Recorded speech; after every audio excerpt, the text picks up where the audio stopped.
But first, we start with a new plan for people to pay their way to U.S. citizenship. President Trump says the U.S. will soon issue these gold cards, which would grant immigrants these green card privileges, plus a pathway to citizenship for a cool $5 million. NewsNation's Kelly Myers in Washington. Kelly, we know other countries have programs like this one, but how serious is the president about this gold card, you think? Yeah, he's pretty serious. President Donald Trump says, quote, remember the name gold card. He wants this card to bring in people who will create jobs, he says, though the so-called gold card would let wealthy people buy their way in without having to create jobs or build businesses. So it's similar to the EB5 program that launched in the 90s and offered green cards to people who invested in the U.S.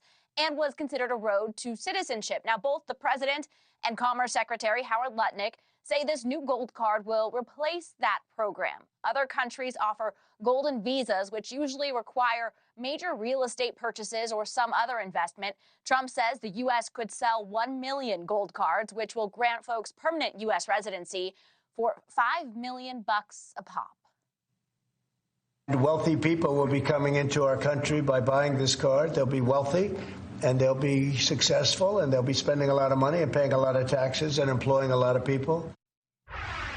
So President Trump says he is going to officially announce the gold cards next week. He expects it to be rolled out in 2 weeks and says the money from the program could help pay down the deficit. Markie. Interesting. Okay, so meanwhile, Kelly, the president's gearing up for the first cabinet meeting of his new administration today. So what are we expecting from that? Yeah, and the president is teasing this will be a very different meeting from his first term cabinet meeting. Also different and a first potentially, Elon Musk will join the cabinet meeting too. So cabinet meetings are typically attended by presidential appointed cabinet secretaries and the White House chief of staff, along with the president and vice president, of course. So you're going to see Robert F. Kennedy Jr., the Health and Human Services Secretary, Tulsi Gabbard, the Director of National Intelligence, Secretary of Defense Pete Hegseth, and Vice President J.D. Vance, all in the same room. Listen to this. I think this is deeper. I think it's better because it's deeper. I had some people that I didn't really like too much in my cabinet, but I didn't know Washington.